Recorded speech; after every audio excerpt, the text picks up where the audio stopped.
more revelations from the Pentagon files. Who on stage read the files or at least went through summaries of the file, like so you know what those revelations are? Please do put your hand up if you have, just so I get an idea. Has anyone gone through the Pentagon files or at least bits and pieces from it? Cool. Trash, you've done, that's great. And you got Dr. Sneeko, and we've got Mickey and Michael. Okay, you all don't have a life. This is a conclusion, except Daniel and Lev. No one else has a life, but I'm glad. This is really cool. It's called doing the research, Mario. You should try it. Bro. So, it's been actually pretty interesting. First, I want to ask a question. Trash, do you remember how earlier today there was that announcement? That was just before I went to bed. There was the announcement.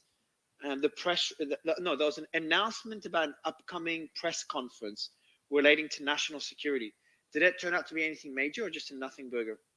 Yeah, no, it's so I was talking to Romy in the background. So it's something that we've been talking about for like a year and a half, and no one else was talking about it. We kept being called conspiracy theorists. So I have the document pulled up. What actually ended up happening was 40 officers of China's national police charged in transnational repression schemes targeting U.S. residents. So basically, they are these Chinese police stations within the United States, and this one was in New York, in Brooklyn, I believe. And essentially, they're there to kind of keep Chinese Americans in line. And this has been going on for like a year and a half, and they have all kinds of like pressure campaigns and tactics, and they'll threaten them and take them back to China. There's actually was a really crazy, if you guys, in my pinned tweet, I just put together a bunch of stuff about, China and in America, how they've infiltrated. But there was a release about, let's see here. Interesting enough. So the FBI put out a release that is a threat intimidation guide. So it actually tells you if you are approached by the Chinese police in this country, what you can do. Like, it was crazy. So they arrested, they're charging like 40 of these officers for this. I just read through all these charging documents and the criminal complaints and stuff. I mean, it's complete garbage. You say you've been accused of being a conspiracy theorist. Well, congratulations. The FBI is now in on the conspiracy theory, but it doesn't make it any more legitimate. It's like laughable if you actually read through the thing, but I don't know if you want to talk about it or not. Go ahead. Well, no, I was going to say, so, while I'm in New York right now, I lived here for many years. A few years ago, we moved to Canada, and it's the exact same thing in Canada, right? They have the secret Chinese police stations, predominantly in Toronto, around the Chinese neighborhoods. It's crazy. It's absolutely crazy, and I don't hear the government making an uproar about it. It's very concerning. They just. Well, I mean, at least the American government is making an uproar about it. They just announced the arrest of, it wasn't just this network of Chinese individuals who are in China who are never going to be actually brought to answer the charges in American court, presumably. They also charged 2 American nationals, or Chinese American, with primarily obstruction. Read the criminal complaint. It's a joke. I mean, and it's not in Brooklyn either. It's in Chinatown, which, oh my God, that's where like Chinese people congregate. It's a secret police station. They just use the word police station as though that's the agreed upon wordage. I mean, the FBI concedes that this particular quote unquote police station, which is actually referred to by the operators as a service station, was publicly announced and promoted for local people in the New York City area to come get administrative services done, including driver's license renewals and so forth. And then they spin that out into its secret police station, and they say it's part of a clandestine network. It wasn't even hidden. It was publicly promoted. And then... Yeah, well, I just want to I'll caveat what I said with this. I mean, as far as Canada goes, these are not new revelations, right? This has been ongoing for many years. And, this has been announced on all the major networks and so forth. And there just isn't any type of government backlash, at least in Canada. In any case, it's insane. Well, if what the so-called secret police stations are in Canada are as ridiculous in their non-threatening nature as apparently this one was, then it's for good reason that there's not some kind of frenzied outburst over it in Canada. This is just a political drumbeat for some kind of action to be taken on what would have been otherwise seen as a relatively innocuous or unremarkable, thing. Yeah, Michael. But like last year, the FBI charged 5 individuals for stalking, harassing, and spying on U.S. residents on behalf of PRC secret police. Like this isn't new. They did this was March. No, this is March new. This is different. This is not even alleged to be related to the PRC secret police. It's a provincial government. That what's the name of the province in China now? I can't keep track of these different. Fuzhou, Fuzhou. They're saying because there was a traffic bureau coordinated with some of these Chinese Americans to set up a little station where local people could come in and get their licenses and so forth renewed because there had been like a bureaucratic roadblock over COVID. That's some kind of like espionage ring. No, it's not even alleged in the complaint. Okay, so just get an idea. So Fuzhou, ignoring what the province is, what you're saying is on one side, because I do have one of our regular speakers, name redacted, sends me a message saying, Mario, he's gonna tell me why it's a nothing burger. Others saying it's pretty serious, but essentially, it's Michael. It's essentially Chinese spies on U.S. soil, and what you're saying is that shouldn't be surprising. No. I'm point. saying that the fact pattern that the FBI establishes in its criminal complaints, and then that they transmit through their public statements, which they released today to promote the charges, are kind of incongruous. So if you look at what the Department of Justice said today, when it was announcing these charges, they said that they had uncovered a secret police station in New York City, and they used the word clandestine to refer to what they had unearthed. But it wasn't secret and it wasn't clandestine. It was something that was being publicly promoted.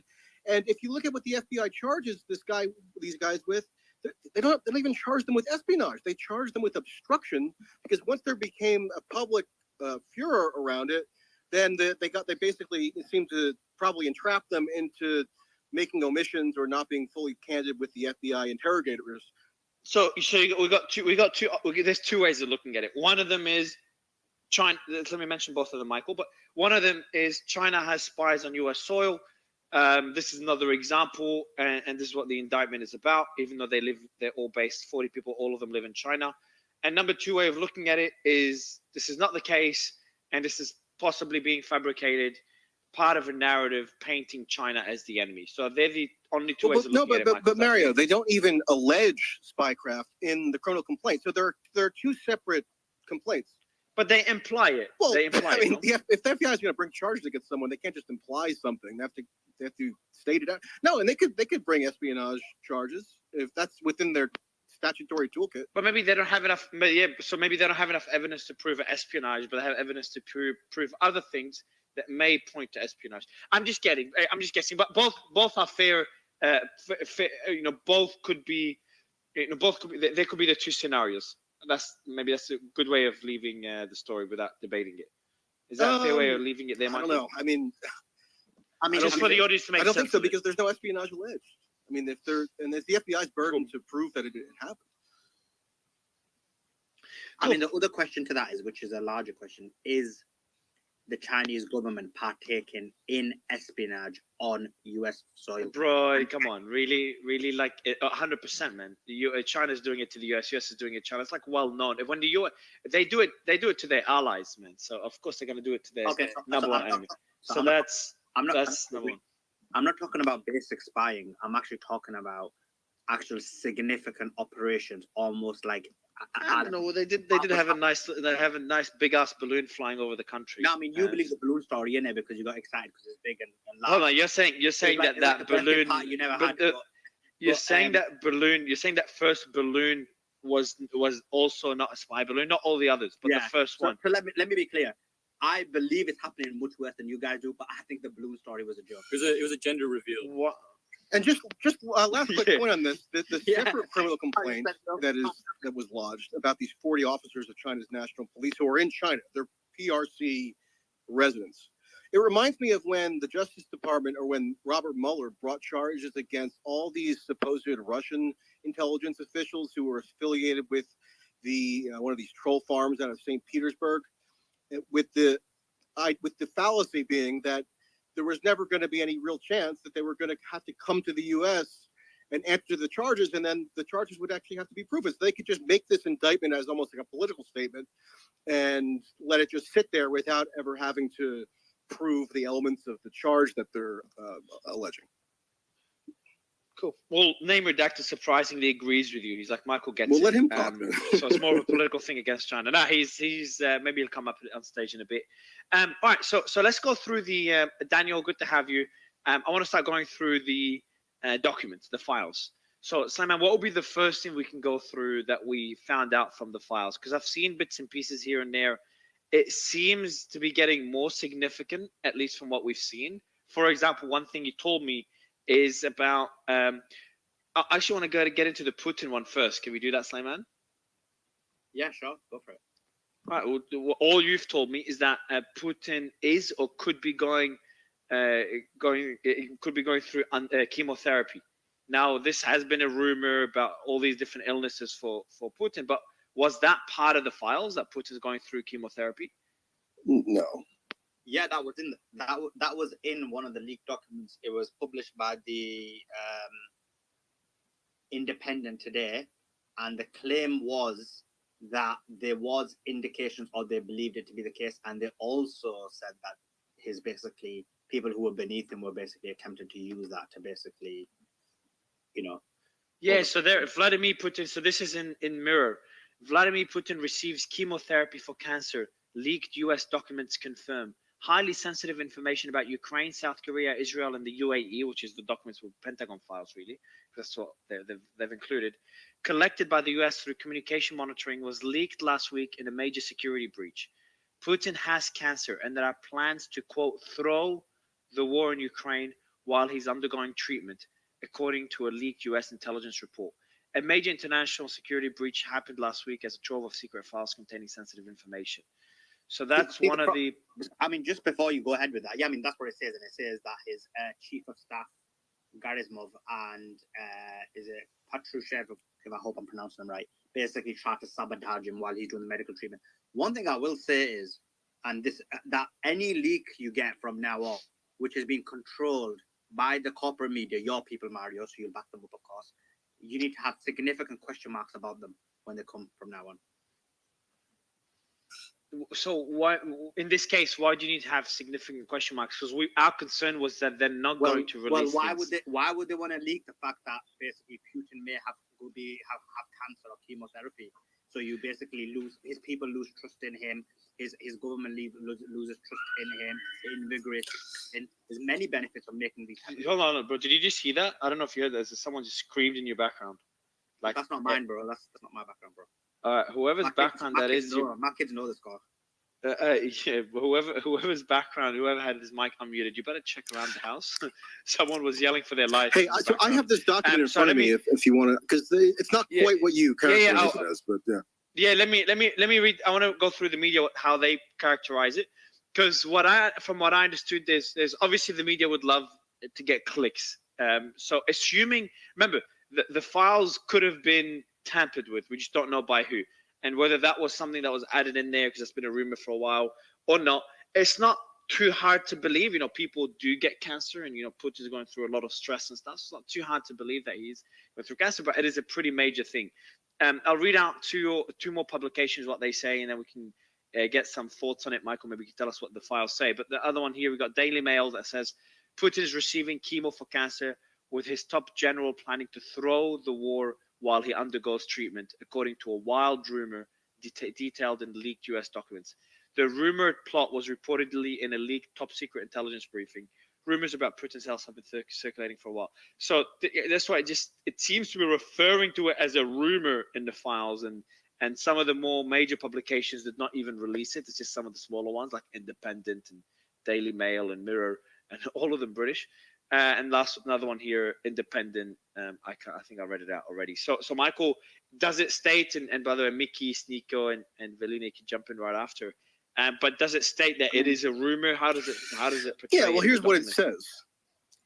It sources this to something that Andrei Yermak, which is a Ukrainian government official advisor to Zelensky, heard from some random member of the Rada, which is the Ukraine parliament. So it's a rumor being relayed by some member of the Ukraine parliament who received the information, quote, from an unidentified Russian source with access to Kremlin officials, who then tells this to Yermak, and then the U.S. intercepts this communication somehow. Is basically just reporting on the rumor that was relayed. So they're not reporting it on as though it's something that the U.S. Yeah, it says the sources. They're reporting it. His name is redacted in the report and claims they received their information from an unidentified Russian source who has access to Kremlin officials, which has been the source. That unidentified Russian source has been the source of every piece of information to do with Putin's health. Mickey, what do you think? Yeah, I think you're starting to see sort of broadly the distribution of information, and I do agree we have to be careful about it. Like if we just examine the timeline of things, like in December 22, we saw documents being leaked into this private Discord by Jack Teixeira, and they're sort of dripping out. And then by February, March, you start seeing edited versions, these documents and edited versions of these documents being distributed on pro-Kremlin Telegram groups, Domestevishka, etc. And later, these documents are confirmed to be edited with, alternate facts to make Russia look stronger and Ukraine look weaker. And then on Twitter in like March, April, you start seeing these kind of Russian experts on Twitter emerge, and they're all start citing the edited documents, and they're saying, trying to diminish Ukraine in some way, and they're repackaging this information for Western audiences. And then we know these leaks are edited because we know that both sides have corroborated it, because on April 10th, Russian state television comes out and admits that the documents have been manipulated. But despite them being manipulated, you're still seeing tons of coverage on documents that at least we know are incorrect. Like even Tucker Carlson. This is wrong. I think it's like, where is it wrong? Well, I mean, there was there was a single document that was posted right at the beginning on a Russian Telegram channel that did have the manipulated casualty count for Ukraine versus Russia. Other than that, there's been no allegation that anything has been manipulated. So everything else is presumed by everybody who's reported on this as authentic. It's just that was that one counterexample that wasn't even part of the source material. It was somebody did a lazy Photoshop. So the documents themselves have been authenticated. Well, I think some of the documents have been authenticated. We know for sure that at least part of them have been manipulated. So I think it's fair to say, especially these things like rumors of Putin's self. You just confirmed that we know they've been manipulated. Well, because some random person with a Russian Telegram posted a version of one with a partially photoshopped excerpt. I don't know why I'm asking. Yeah, I've muted you, Mickey. I've muted you because you had really, really bad echo. But I think Michael. Mickey, what Michael is saying is that only one small aspect within one document was tampered with, and the rest wasn't. No, they weren't clear. Hold on. From what I understand, they weren't clear. Mickey still got a lot of echo, bro. But from what I understand, and maybe Velina or Dr. Sneeko could give us a bit more context there. I see their hands up. But what I understand is that they didn't disclose what was tampered with. They just said some of it was tampered with without telling us exactly what. Unless they gave us clarity afterwards. Unless the Pentagon gave us clarity afterwards. Yeah, so the only bit that's been tampered with, as far as I know, is the fact of, the casualties. So allegedly the casualties were written as there've been more Russian. Yeah, so that was one of them, but that was not, they never said that was the only one. And that wasn't the source document. So we have to take everything the source document wasn't tampered with. It was just some random version that was posted on some Telegram channel. It wasn't the initial, it wasn't the source that had been altered. Okay, so Michael, which parts are part of the original source file and which parts are not? Okay, makes sense. Dr. Sneeko? Hey, the timeline that Mickey presented is kind of off. Basically, it sat on the gamer discords until April 5th, and that's when it landed 4chan. And the actual edit happened during one of these debates that happened on 4chan, and then from then it leaked onto Telegram. And the way that I understand it, at least, is like in the first tranche, we saw a few dozen documents that leaked out that people have seen, that many of the people here have seen. Those are unlikely authenticated, but afterwards they told us, like New York Times got another 27 or got another 50 documents, and we have not seen that. So there is a kind of custody issue there. Like we had this, so now we're relying on the media organs to tell us, what this next tranche of documents says. But of course, we have not seen this other trove of like 50 documents that the Washington Post and New York Times have. I want to go back because I want to. Mario, what do you think? Do you think About what, bro? I mean, because we know you come from a certain perspective. I won't say what it is, but do you think it's possible that do you think that we can trust the leaks from now on, based on the fact that the mainstream media has complete control of it and the people don't know what's in it anymore? Hold on. So no one else has. Michael just said he has access to the files. Well, so I don't. Let me clarify. That's There was the an first initial. Yeah, That's the the first initial batch was a little over 50 documents that were in wide circulation. But then once the Washington Post, and also it seems the New York Times, but primarily the Washington Post, established contact with other members of that little Discord channel that the leaker was in, it seems that the Washington Post has ended up getting all these exclusive documents that hadn't been in wide circulation. If you look at how the Washington Post reports on the kind of newest trickle, they have this little banner saying exclusive. Well, if they're exclusive to the Washington Post, they must not have been in wide circulation, right? So the 50 or so initial documents, those have been widely circulated. How's that possible, Michael? How's that possible? How's that possible?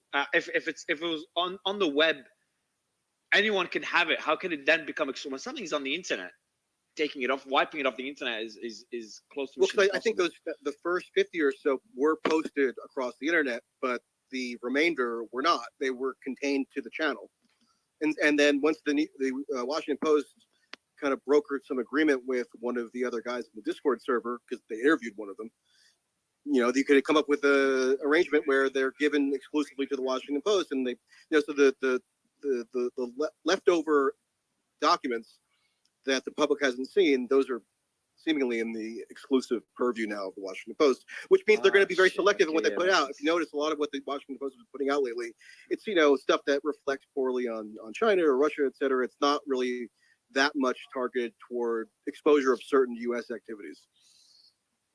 All right, so I want to get Velina's thoughts on this. Then I've got a question for Daniel and Volodymyr, which is again about Putin's health. Before we move away from that, as kind of final thoughts, because while it's always been rumors, and that's a pretty common rumor that's been happening for years now. There's, when a rumor keeps coming out about a certain theme or idea, there could be some truth to it. He could have a small illness or like very early cancer, not life-threatening, and people blow it out of proportion, and then Chinese whispers makes it to a big story. So I want to try to understand, because I know we've heard that rumor a lot. Is that something that should be taken seriously, and how does that change? How should that change NATO policy when it comes to the Ukraine war? Because when you have someone that knows they're going to die, and again, we're all basing it on a rumor, and I'm taking it to the extreme, but it's an argument, at least a discussion worth having for at least a few minutes. If someone knows they're going to die, then they don't give a shit. They might take the war, or they might not give a shit, or they're less likely to give a shit than when they're worried for their life, or they feel threatened. Maybe Velina, you want to go first, and I'll go to Volodymyr and Daniel. Thank you very much. I took a look at this one document, and according to this document, Russian Chief of Staff Gerasimov intended to end the war against Ukraine. This is the first important component. So in the document, actually, it was not mainly about Putin's sickness, but it was actually the intention of the Russian Chief of Staff to end the war against Ukraine. And to this end, he is said in the document, he's said to have planned with the Secretary of the National Security Council, Nikolai Patrushev. Nikolai Patrushev is practically I have to be careful a little bit. If Putin is the facade of the system, Patrushev is the core of it.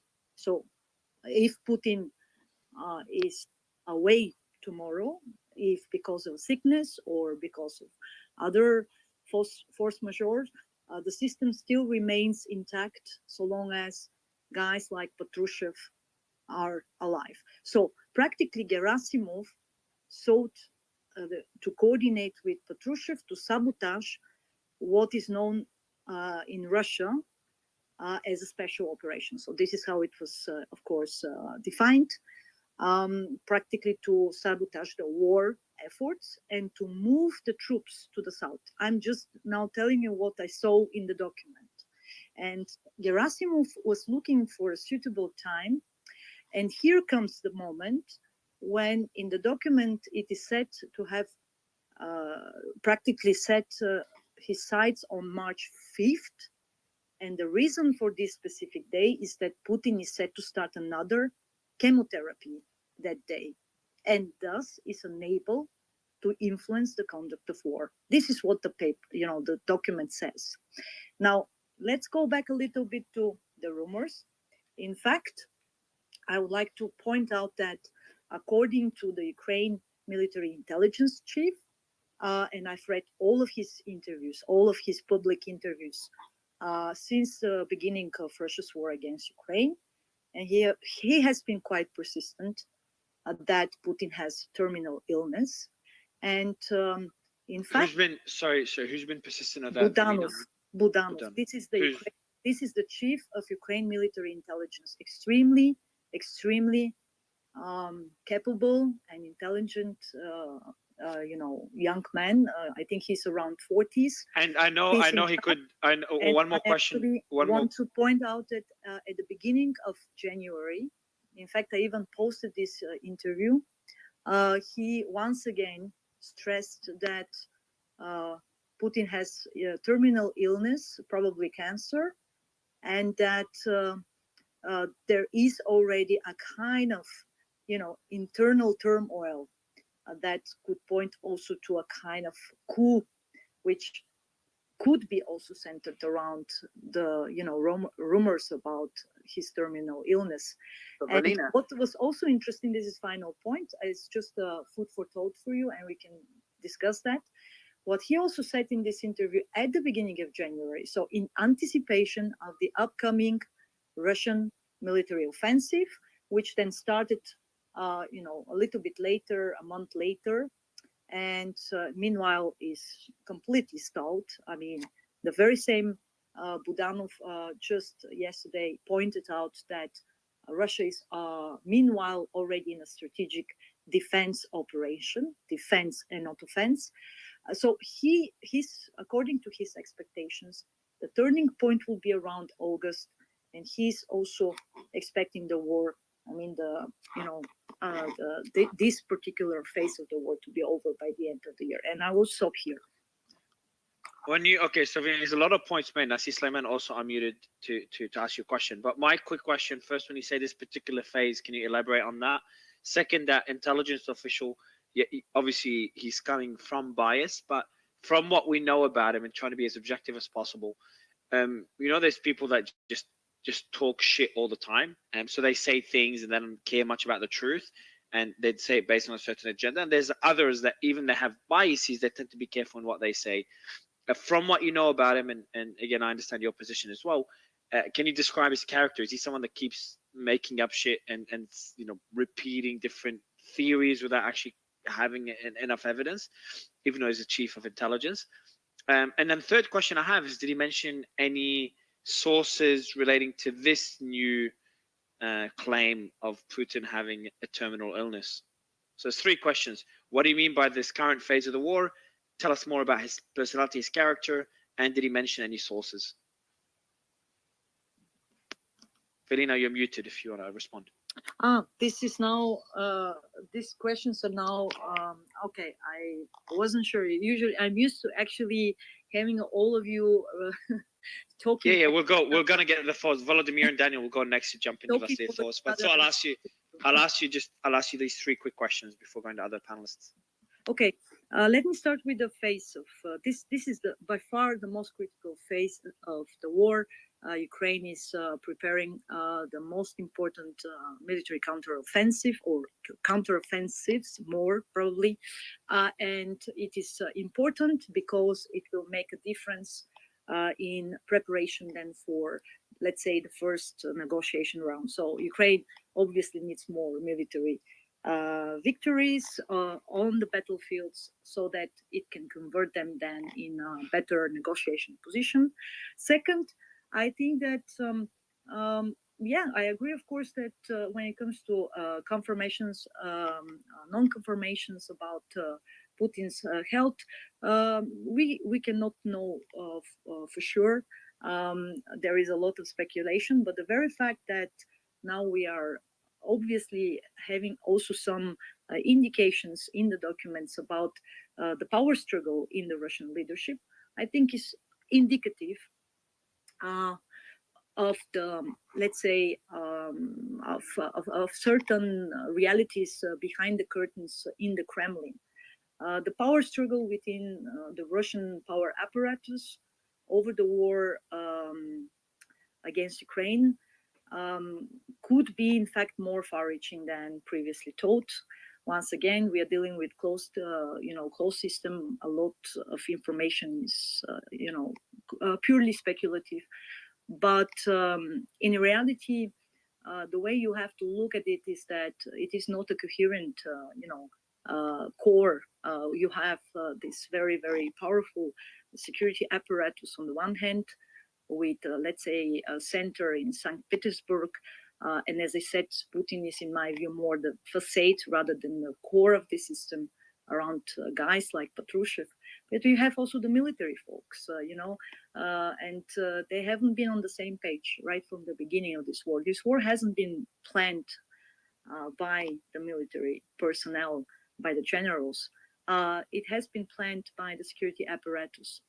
And thankfully, because one of the big reasons next to the will to fight and military victories of the Ukrainian troops, one of the big reasons for Russia's failure is practically rooted in this reality that this war hasn't been planned by military, by generals. So here, this could give us also a little bit of a clue how this security vacuum within, the core of the system. Don't think about intellectuals. Don't think about parliamentarians. Don't think about people going on the streets. Think about how this system would even get rid of Putin, if necessary, to preserve itself. This should be the calculus. This should be the food for thought for us. If necessary, how these people around Patrushev, Daniel, even, I think I've got the answers, Valina. I appreciate it. Daniel, before going to Volodymyr, we've heard those rumors before. There's always been rumors of power struggles in the Kremlin. We've always had rumors about Putin's health. That doesn't, I don't want the whole concept of the boy that cried wolf, meaning that anything we hear is just immediately false, because they've been happening for a while. Based on the sources that Valina mentioned and what we saw in the files, should it be taken more seriously now, or is this another round of rumors? Yeah, I don't think it should be taken any more seriously now than it was. I think these started in March of last year. I remember hearing these kinds of statements, and it's periodically scattered all throughout them. There's always this, claim that he's, seen as very weak in public, and his, you're looking at the medical people are looking at the pictures and they're seeing X, Y, and Z, and yet he keeps on doing his job. The bottom line is that he is in control of Russia right now, and that's what we have to deal with right now. If that changes, then we deal with something different. But look, the idea that something good is going to happen for Ukraine if Putin is no longer in there, I'm not sure that that's a good bet. And a lot of people better hope that he's on the West. I'm talking about better hope that he's not getting sick, because look, my assessment is that Putin has been very restrained from what he could have done militarily so far in some of the targets he's attacked, some of the targets he's chosen not to attack. And you'd certainly know that there is a great many people farther on the right in the Russian hierarchy that want to do a whole lot more. And if Putin is no longer there, and if some hardcore person takes over, this thing could take a pretty bad turn to the right. It's entirely possible. We don't know what would happen after that. But I think that Putin has come under a lot of fire internally for not being hard enough. And if he's not there, then that could certainly change. But the bottom line of the situation right now is that until something does happen that we see he's no longer in charge, then I think we have to assume that this is just rumors and we just continue going on, because it really has no impact on the tactical situation. So I know there's a lot of hardliners around Putin, But there's a lot of other people that do want peace. If Putin is gone, okay, let's just try to entertain that theory for a bit. If Putin is gone, because a lot of people consider this as a great success, the war's gonna end and things are gonna get better. But a lot of people don't understand what you kind of hinted on, Daniel, is that things could get worse. Is this circle of trust, the people with power, the people with influence, the people that Velina mentioned, are they more hardliners or pacifists? Well, look, I think that when you talk about the overall power hierarchy within Russia, Putin is not an outlier. I mean, there is broad consensus that this war was forced on Russia by the West, that this is a NATO war against Russia, just using Ukraine as a proxy. This is not anything unique to Putin, that if he wasn't there, then somebody would be going for peace. I have not seen any evidence of anyone in power in Russia that if only they had the reins, that they would pull this thing off. I've heard lots of dissidents and people who are outside of Russia say that, but I've not heard or even seen evidence of anyone inside that even holds any remotely interest in that. So I just think that's not even, I think we're trying to make ourselves feel better by thinking there's hope there, and I just don't think there is. Also, this Ukraine intelligence chief that was cited before, he's been spreading wild rumors since the war has started that really have no corroboration. In October of last year, he said Putin had several body doubles. He was saying last spring that Putin's on the verge of death. So it's information warfare. It's a tactic to kind of undermine Putin and dominate the information. That's what I wanted to know. That's right, Michael. That's why I asked the question earlier. Velina, is he the type of guy that talks shit? So you kind of hinted to that. I mean, I should mention this. Like, Budanov is an incredibly competent person, in my opinion, but his job as intelligence chief is to say things with maximum effect on the enemy. So he's not obligated to tell you the truth. If you're an honest spy chief, then you're not doing your job. No, he's waging information warfare. So he could be effective in that, but that has nothing to do with the truth. Okay, Volodymyr, anything else to add to this before we move on to the next claim made in the files? Hi, Mario. And just to add to Mario's question, Bloody, I mean, do you agree that this just a lot of nonsense? Thank you for inviting me. It's always a pleasure to be in great company of smart men and women. You're welcome, bro. You're welcome. Thanks. Concerning he wasn't talking about you, Mario. Putin's destiny, we are talking about, we are always looking for some simple solution. No man, no problem. We were also skeptical about Hugo Chavez, leader of Venezuela, until he died of cancer or something else. The same thing is with Putin. He is pretty old, and definitely he's under high risk of any route, and anything could happen any second. But as rightly mentioned previous speaker, he is in place and he is in charge right now, and we should take this reality and don't think about any fantasies or kind of fairy tale to come. Second issue, I don't believe that there is a real struggle inside of Kremlin concerning the war. Kremlin is united and is ready to fight West. We should take it as a reality and do not doubt that. The only thing that they can fight about that Putin has provoked too many losses, and his beautiful or wonderful blitzkrieg turned into bloody and long-lasting war.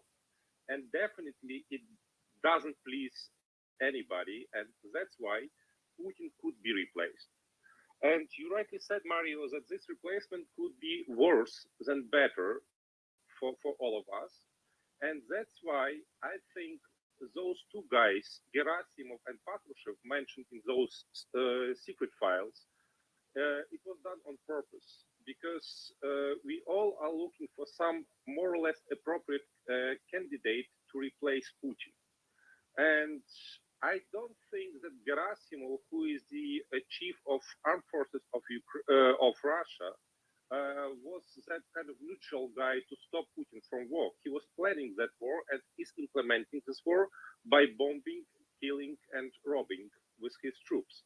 Patrushev, we all can recall his statement during this this. Vladimir, can I ask you a question on that? Yeah, sure. Is there? So I understand. I mean, and just for the audience, sorry, Simon, just for the audience. So Vladimir's position is he was the Minister of Infrastructure in Ukraine from 2016 to 2019, and now I think you're in Niamey, Volodymyr. Where are you? I know you can't give us your exact location, but you're I don't know what you can tell us, but you're in Niamey right now, correct? Yep. Yeah, it's Eastern Ukraine, right? Yeah. Eastern Ukraine. Okay, no worries. Sorry, Sleman, go ahead. Yeah. So, I mean, I understand your argument. It makes sense. You want somebody who is beneath Putin to essentially ascend and hopefully, change the direction of the war. I guess I'm asking the same question back to you based on your position in the military or your previous position. Is there anybody in Zelensky's regime beneath him that could possibly take over and there's more of a chance of a peace treaty? Yeah, it's a good point because we know Zelensky's position as well, Volodymyr, is that he, not saying it's Sleiman or me or nobody saying it's right or wrong, just stating a fact. Zelensky did say that he wants to liberate all of Ukrainian territory, which includes Crimea. Correct me if I'm wrong. If I say anything wrong, please do correct me. Is there someone within his administration that's, would accept or somewhere more in the middle? Or do you think that's just posturing by Zelensky and Ukraine knows that Crimea is out of the question? I think that in this particular situation, it would be very difficult to convince Ukrainians that, look, guys, we should stop the war. We should forget mass murders by Russians. We should present them our territory or part of it, and let's live with that. I wouldn't say that anybody, including Zelensky or somebody beneath him, would be brave enough to take the floor and to say it publicly. Plus, we all understand that it's not about the compromise tomorrow. It's about the future and final destination. We already saw in 2014 when Russia captured Crimea and part of eastern Ukraine that, okay, let's find some compromise and Russia will stop. Russia didn't stop. And the idea of Russia is not Ukraine. For them, Ukraine is a great surprise because they really thought and were confident then Ukraine will surrender in a couple of weeks. And then they will fight West, entering, by the way, Gerasimov thought, and Gerasimov's original idea to attack was to hit Baltic states, not Ukraine. Ukraine was supposed to be the second one target. And then Poland and other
Guys, can anyone hear?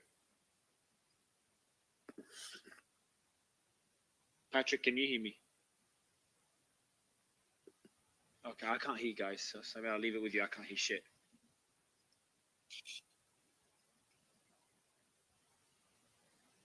Yeah, I don't know. It's not letting you. Yeah, it's letting people not unmute themselves apparently. So. Oh, okay, now I can. Now you can. So let's see who can. So Simon, you cannot unmute yourself. Patrick, can you unmute yourself or no? No, Joshua, you can't. And now I can't mute myself. You can't mute yourself. Okay, so Can you hear me now, Mario? Yeah, I can hear you. But it's causing issues. I think it's just not letting others unmute themselves. I think you have to leave and then come back on like I did. Yeah, let's give that a shot, but that shouldn't happen in the first place. Let me just give it a shot now. Michael, you can't unmute yourself, can you, Michael?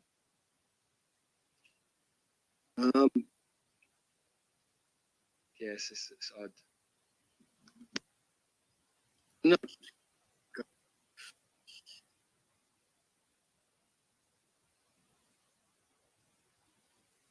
Yep. I was able to unmic, but now I can't hear anything. Yeah, it's yeah, man, we can hear you. Don't mute because then I don't think it will work. So, what was the conclusion? Well, the issue was Patrick was talking for some reason. The establishment attacked and stopped us from talking about what's really happening in Russia, providing an establishment position. And what was the point? What was the point that's being discussed? We can't talk, bro. Don't expect anyone to jump in because no one can unmute the mic. But what point were you up to? But the specific point Patrick was talking about, the specific point was that Blood made the contention that Russia was going to invade Poland, and then he was asked to provide evidence for that claim, and he could not provide. Oh, there was still that discussion because I. Oh, I think it works again. Yeah, it works. So yeah, Von works. Right, but Velina, does it work for you? Can you unmute?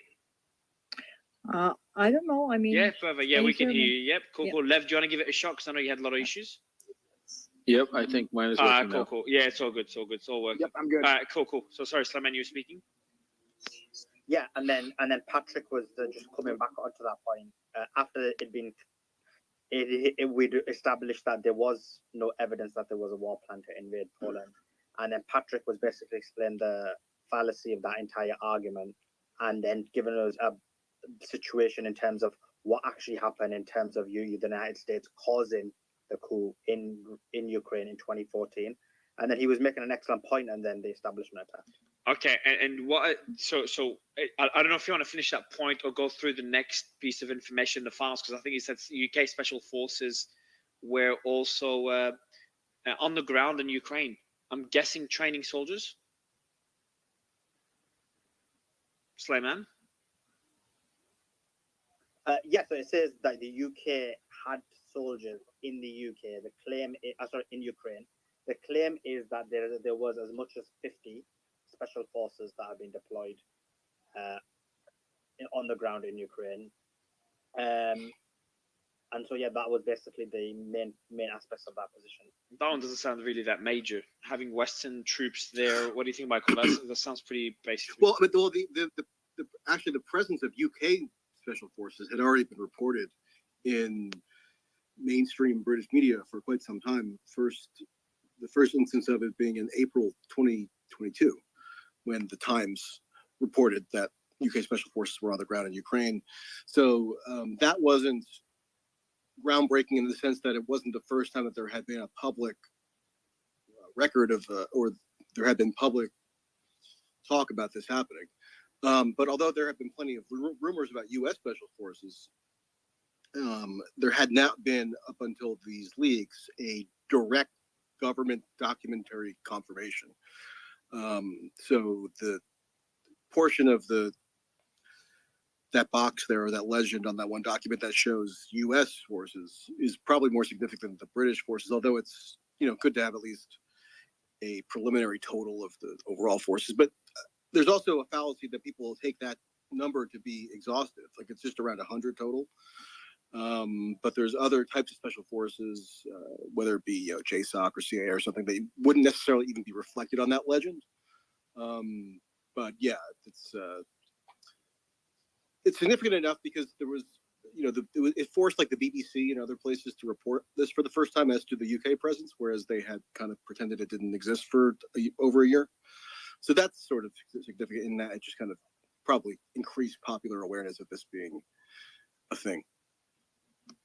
Yeah, and that's my conclusion as well. Having troops there train the Ukrainian army doesn't seem to be that major on my end. Michael, I've got a question for you. What is from the leaks? What would you say is the biggest revelation that you've seen?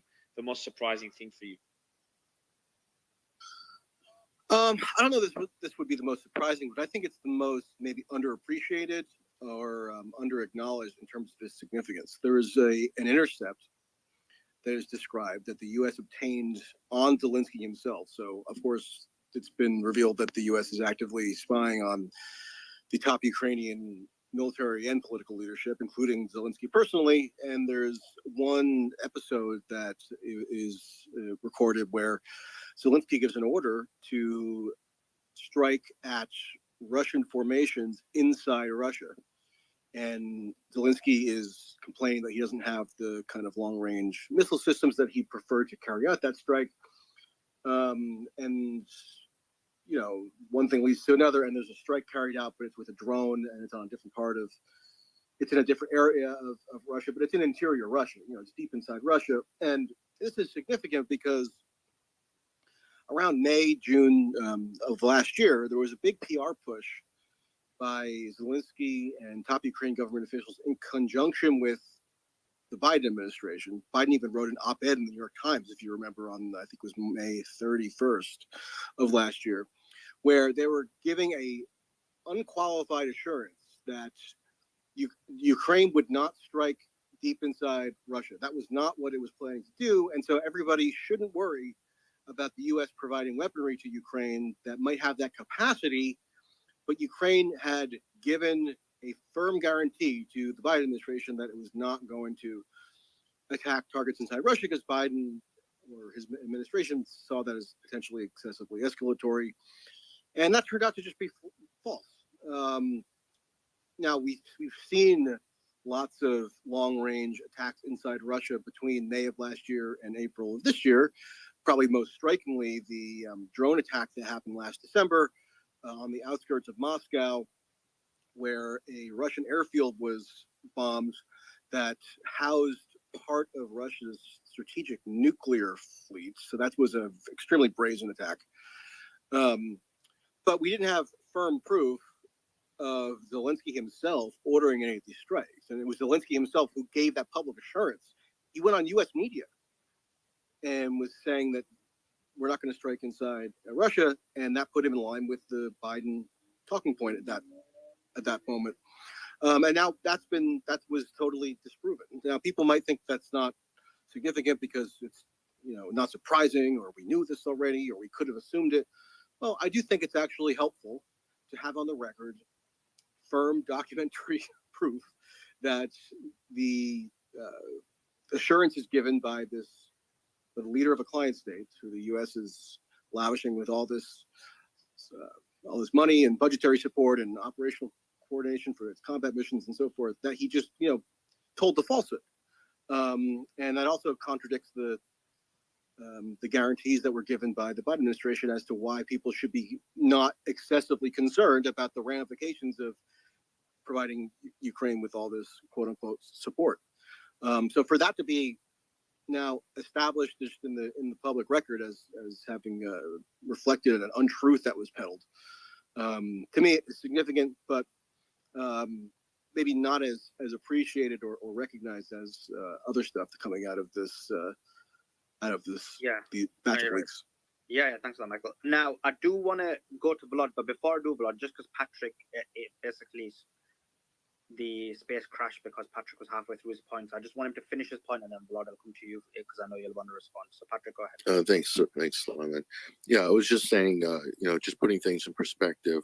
There's, whenever we're having this conversation, especially on the U.S. side, within NATO nation, information space and commentary. There's certain things that are totally verboten, and one of them is you're not allowed to talk about the chain of events that led up to February 23rd, 2022. You're just not allowed to talk about all of the different back and forth cause and effect, very, very consequential chain of events that happened, not just on a policy level, but also on, diplomatically as well. And it's all well documented. So, I mean, if you don't know how you got here, then how can anyone possibly pretend to be able to prescribe where you're going to go? And it's the most insane conversation, but I see it happening all over the place. And it's almost like in the West, especially in the US, and I would say in Britain and in Europe, you're really not allowed to challenge whatever the sort of wartime party line is. Otherwise, you'll be accused of peddling Russian disinformation. And people have to remember, and that goes for everybody, there was a lie, a complete hoax that was perpetrated on the United States in 2015, 2016, and has perpetuated for 6 years. That's that Russia interfered in the United States presidential general 2016 election and put Donald Trump in the White House. It's a complete hoax. And yet that hoax has been repeated over and over again. It's practically in the history books in America. And of course, everybody knows who's paid attention that it never happened, and that untold millions have been spent and resources from the state, political capital has been expended to buttress that hoax, and it's just collapsed into nothing. So if pardon me or anyone else that is wanting to sort of call out the egregious, multi-layered propaganda onslaught of anything related to Russia or Ukraine now, it's really beyond the pale, and it's going to have deadly consequences, not just for the immediate parties, Russia and Ukraine and everybody involved there, but also wider. Of course, it's already affecting Europe, and it's going to go further afield. So, like, when are we going to have a grown-up conversation about this?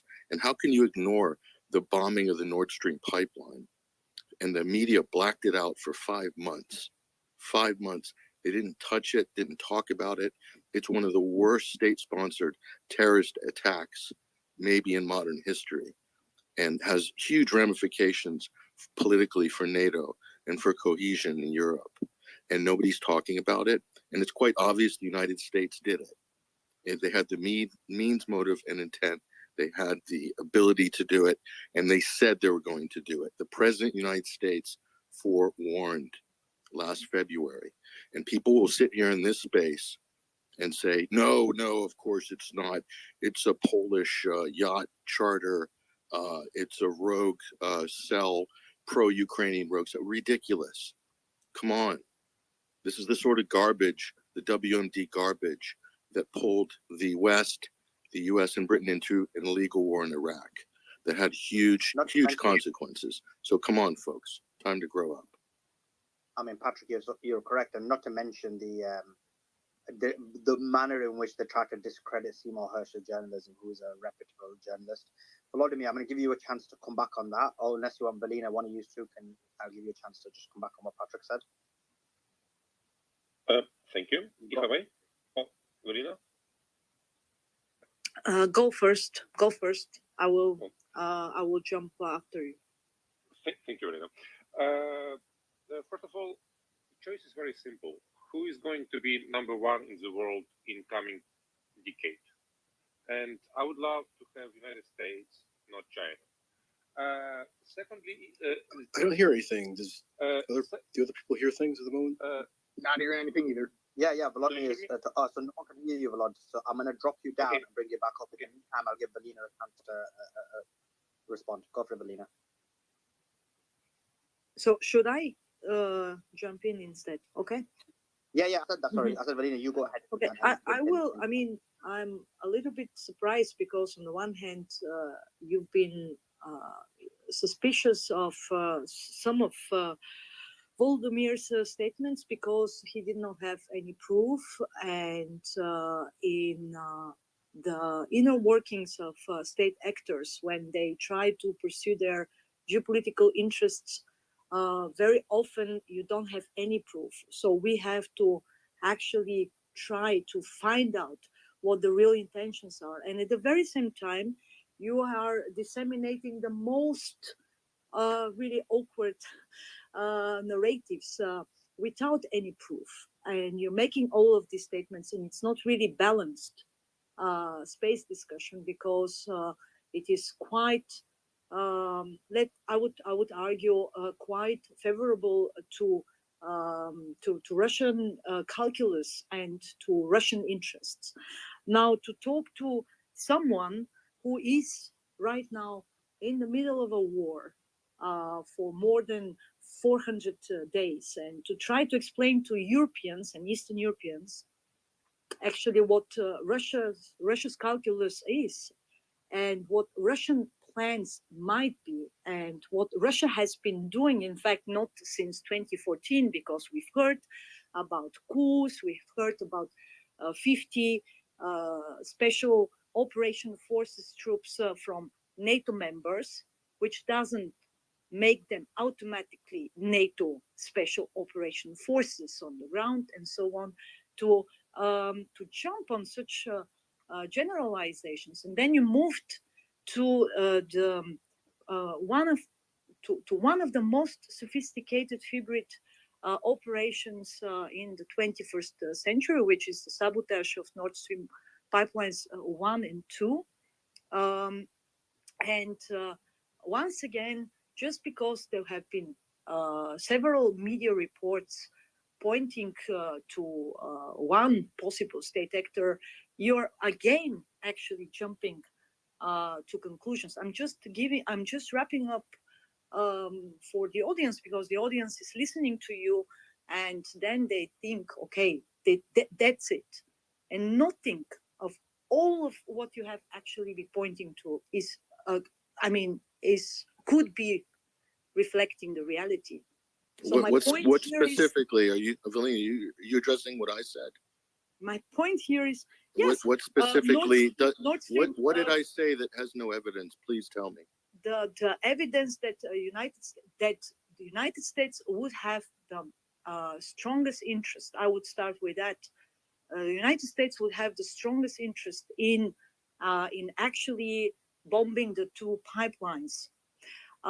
There is zero evidence from reality that the United States would benefit the most from bombing the pipelines. Well, that's not true. Secretary Blinken said in an interview after the pipeline. One second, Michael. We've got Kim.com on the stage, so yeah, it's on and Kim. So after the sabotage, Secretary Blinken gave an interview and said he's not showing his speaker yet. that it is a tremendous opportunity that the pipeline is now basically dead in the ground. So to say that they, have no interest or no benefit from that. I said the strongest interest. The strongest interest. Think logically. First, both pipelines. 3 out of the 4 pipelines have been bombed, but they can be repaired. So first, it's not an internal damage, and it's not irreparable damage. Second, there was zero. It's gas. not true again. Second, sorry, you're wrong. No, I'm not wrong because not they are already being repaired. They are already. No, it's not true. There is a film inside the pipeline. It's a very thin layer that gets destroyed over time by the salt water, and it's very, very difficult to repair that. To say it's easy to repair, you are not accurate. There are a lot of reports, and you can Google them, about how difficult it actually is, and that it may never be possible. I don't need to Google them. Because I do not operate with Google. If you understand what I mean. Well, then I understand why you are. So I'm trying to give some information to the audience and to those who are actually listening as a counter argument to what you are actually saying. That's all. Well, it's And not then even a the counter argument. audience That can there's no decide evidence for that the themselves. U.S. took part in the Nord Stream pipeline, and there's actually overwhelming evidence. I mean, we have the text message interceived between Liz Truss and Blinken at the Secretary of State saying it's done moments after it occurred. We have the P-8 that was contracted through a U.S. airline by the CIA that was sent over there, going over that area during the time that it happened. We have Joe Biden last year saying that we will make sure that the Nord Stream pipeline doesn't happen. We have Victoria Nuland saying the same thing. There's massive amounts of evidence out there, and from people I've talked to, sources I've talked to in the military and the intelligence community, we did it. But nobody's going to say that or admit to that. Well, Once not only again, that, I was elaborating Belina. on the strongest interest. Yeah, Valina, who do you think is so? Because you said that Russians did it. the They did it stronger because possibility- they wanted, What- they wanted to yeah, burn their own I mean, dollars. I mean, I agree with you. I agree with you, Ian. But just from Valina, Valina, who do you think? Because you said there's a stronger evidence that someone else did it. So where is the stronger evidence? And So who if did we it? start with the Americans and would argue that the Americans had the strongest interest to No, bomb how do the you- how do you- pipelines because they didn't want that Russian gas should flow to Europe. I would contradict this argument with the reality that if you take a look at what happened in 2022 in terms of energy supply from Russia, even without the Nord Stream pipelines, still a lot of energy has been supplied by Moscow. So this. Well, obviously the world needs oil, but that Yes, doesn't mean absolutely. that So- Russia blew up its own pipeline. That doesn't make any sense. First, this second, to actually harm your key European partner in the middle of the war when you need actually all the financial and military aid flowing from your key European partner to Ukraine. So to decide to actually harm financially and economically your key partner in Europe by bombing the pipelines makes zero sense. Germany had to invest. Germany had to invest 200 Yeah, Valina, I think you're wrong. I think they were trying. Valina, just a question. So your argument is that it negatively impacted the European partners, but did it not positively financially impact the United States? Right now, you interrupted me. Otherwise, I would have said that Germany had to invest 200 billion to balance the energy bills because of the precarious energy crisis. So you do not really understand how serious the situation is right now on the old continent. The energy crisis has been looming already before the war began. So Europe was already 2021 in an energy crisis. Okay, whose fault is that? Are you going to blame Russia for that too? Real quick, please. Valina, here's the problem with that argument. It happened a month after the Baltic pipeline was actually put into working order. So they actually were getting the energy supplied back to that area, and then the Nord Stream 2 was blown up. We do know that our State Department, in conjunction with the Atlantic Council, have been talking about this for years, wanting to make sure that Nord Stream 2 weren't a thing. Like, this has been well documented in this country, number one. Then the Baltic pipeline goes in around December of 2022, and then what happens? There is just a lot of evidence that we've discussed on here so far. That's why I'm just pushing back a little bit, because again, they did kind of make the energy problem solved before it was done. But the energy problem was not solved, and here is the big issue: that with all the doubling of the volume that came from the from the United States. So last year, the volume from U.S. LNG that flew to Europe doubled by 100%, and yet Europe was actually missing around 50 billion cubic meters. And once again, you understand what it means in terms of political, financial, military backup for Ukraine. If the European states are struggling, if the European governments are actually destabilized because they cannot provide, because of the skyrocketing inflation and commodities prices at home. So even looking from this perspective, you are bombing the Russian pipelines because you are rooting for the Baltic pipeline and you're rooting for your own supply with LNG, the equation is not there. The numbers are telling a very different language. And by the way, the biggest European energy companies are already in an alarmed state because of the upcoming next winter, and we have April. Okay, I mean, this is all mental gymnastics to avoid any sort of responsibility, to shirk responsibility for Europe's own stupid actions. I mean, yeah, Europe is experiencing an energy crisis of mitigated proportions right now. And what do? What does Germany do? Yes, but I'm trying power. to give you an argument that it shuts down its nuclear power, right? It shuts down its nuclear power. It keeps importing Russian oil, knowing that it needs it, right? And it sanctions Russia at the same time. So you're having to pay these ridiculous prices because you're buying it through Turkey and Saudi Arabia and Japan, and then you're blaming Russia for it. It's like, this is fucking absurd. I mean, like, if you don't want high oil prices, then I don't know, maybe don't sanction Russian oil. I don't know, maybe that's a solution, because Russia's clearly unaffected by the sanctions. But this is not something you guys think about, right? This is not something Europeans think about. You think you're so smart, you want to stick it to Putin, but then, you don't take showers. You're like, oh, we're going to stick it to Putin, so we're not going to bathe for a while. That's like a real winning position. And then you jump through these hoops to make Russians seem like the bad guys here, but then you shut down your own power plants, and it's like, damn you, Putin, why did you do that? Why did you make us shut down our power supplies? It's like, no, you guys did that to yourselves. It's absurd. It's absurd. And I just keep hearing excuses for why Russia blew up its own pipelines, when really none of it makes any sense. And now Russia's talking about maybe fixing its own pipelines, spending billions of its own dollars to fix it. Wow. I mean, does that make a lot of sense to you if you're Russian and you just blew up your own pipelines only to fix it afterwards? That doesn't make any sense to me. Well, first, Russia hasn't been delivering any gas through the pipelines already before the explosions, and in fact was facing a lot of arbitrage, legal actually suits because of that. These are we were talking about billions of euros because all of these contracts were not implemented by the state Russian company. So those suits would have failed because yes, Velina, final argument, just a final argument. So suddenly you have force majeure conditions. You do not have to further fulfill any legal, any legal conditions.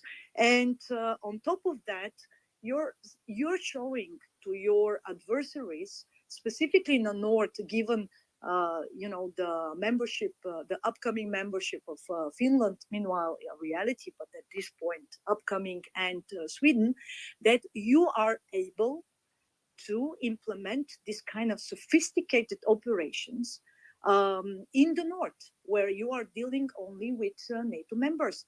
This is an absolutely clear message, and it has a significant psychological effect. So I just want to bring in Kim. Kim, I know you want to respond to that, but in addition to that, one thing Valina never answered is the fact that, yes, no one disagrees that Europe significantly got damaged from what occurred, but the United States benefited significantly.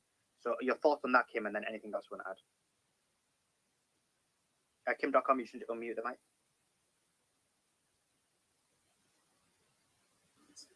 Kim, you can. All right, it's glitching again, I think. Is anybody able to talk? I can respond to that very shortly. Patrick, well, I'll come to you in a second, Valina, because then I know you take about 5 minutes, and then I'll get someone else to respond to us with balance. Patrick, do you want to go if you can speak? Okay, one second. Valina, you can respond while Ian, if you want to respond while yeah, because I cannot switch off my microphone. Sorry for that. It's glitching right now. Well, I mean, from U.S.